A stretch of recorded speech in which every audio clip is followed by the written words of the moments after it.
So the Kia Carens is one of our best of 2022. Joining me today to accept the award is Mr. Hardeep Brar, Vice President and Head of Marketing and Sales, Kia India. Hardeep, always a pleasure to see you. Thank you for joining us. Thank you, Dhruv, for having me here. Thank you. So the Kia success story just continues. It's been a dream start in India. What is the secret formula for success of Kia in India? I would say, three key points which I would talk about. The first one, of course, is product. If you look at our design language, I think the Indian consumer really loved the designs. Yeah. And some of the industry first features which we brought in, I think people simply loved it. Another point within the product is, the kind of fuel options that we give and the transmission options we give. We have both petrol and diesel. And you can see in 10 lakh plus segment, there's a lot of demand for diesel still there. Yeah. And in terms of transmissions, we have manual, we have IMT, and we have one of the first one in IMT diesel as well. Then we have IMT in petrol, then we have IBT in petrol, then we have DCT with a turbo engine, and then we have automatic in diesel. So I think this combination gives a huge, options to our consumers, and that's what they love about the Kia cars. Great design and a lot of option in terms of fuel and transmission. Makes a terrific package. Second thing is about the the way we build the brand. I think with a great product, building brand also becomes easier. But I think there is a tremendous amount of brand imagery that we have been able to gain. And you would have seen recently EV6. We planned 100 units and we went much beyond that, thanks to the brand image which has been developed over the last 3 years. But last but not least is our network.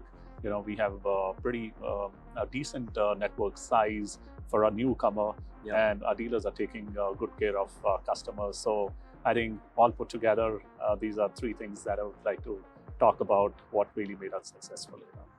And you mentioned the IMT specifically because it was a very innovative introduction as far as transmission technology was concerned.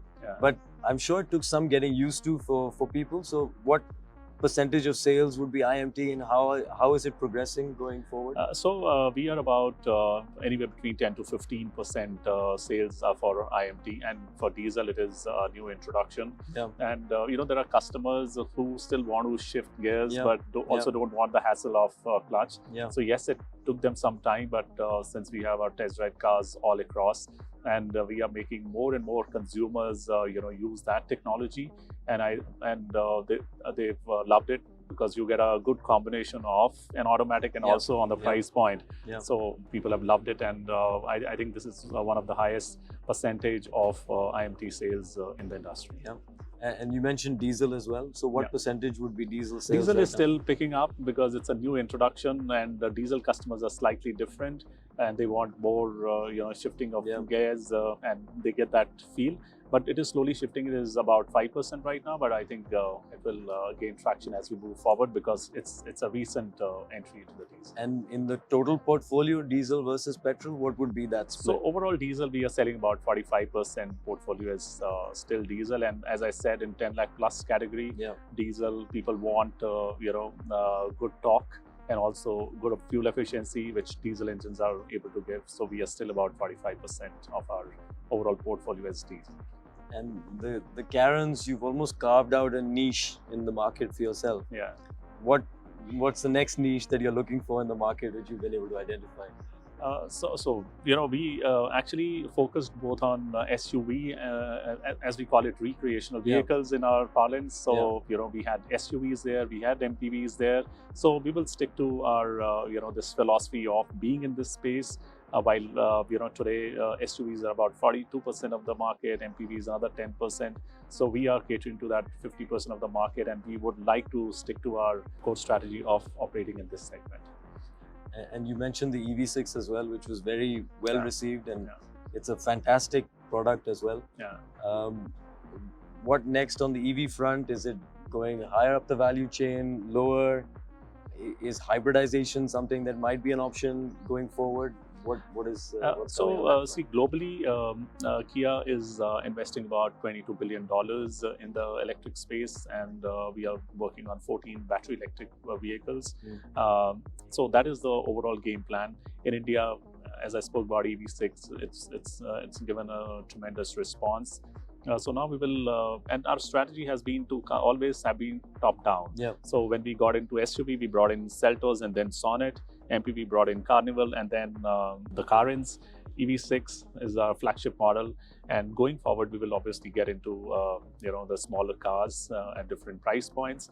Right now, we are working on our EV strategy, but one thing which is certain is a grounds-up EV specifically made for India, and we would be launching somewhere around 2025. And yes, there would be few others, but we will share more details at the appropriate time. But right now, 2025 India-specific EV is one of our main focus.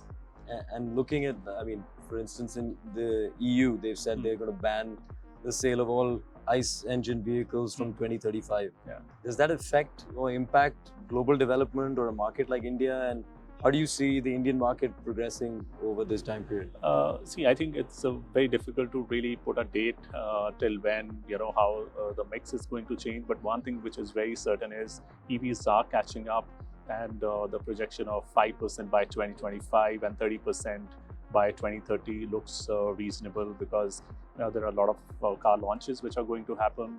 The infrastructure is improving, the customer acceptance is there. I think the main question is how can you close the gap in terms of pricing between an IC engine and the EVs. I think that will be I think a game changer. And with the economies of scale coming in, we will see the gap closing. I think the Indian government is supporting in terms of taxation. The state governments are supporting in terms of registration costs. So I think we are moving in the right direction. But to give a specific figure when EVs will completely take over, I think it's still quite far away. Yes. In the near term, 2023, what can we expect from the brand, and what's happening with the Carnival as well? What is the plan for that as a product? So I think product-specific information we'll share at the appropriate time. Right now, we are focused on consolidating the models that we have. Carens is just a year-old baby. Yeah. We'll be focusing on how we further consolidate. EV6 is a new baby. We will look at how we can move further from the volumes that we've got, and how we can get more supplies, because the response has been tremendous. So our focus is going to be more consolidating the pipeline, because 5 products, 3 years, I think it's pretty fast. So we need to give these babies some more time to take care of these babies, and we will talk about the new launches as we get closer to them. And production side is now, from a semiconductor supply, etc., shortage point of view, is that largely normalized, or is it still a work in progress? So I think largely it is normalized. We are operating at our peak. I think practically everybody is. There are still minor mixes in terms of mix. There's a little bit of this thing, but largely I would say more than 95% sorted now. And from a demand standpoint, how do you see the next year progressing? Again, this crystal gazing is a little tough. There are a lot of headwinds in terms of inflation and interest rate going up. But right now we look pretty confident so far as Kia India is concerned, because our products are still new. The consumer demand is strong. We have a good pipeline. So we are positive about 2023. Well, congratulations once again on the Carens. Thank you very much. And thank you once again for joining us. Thank you. Thanks, Atan. Thank you.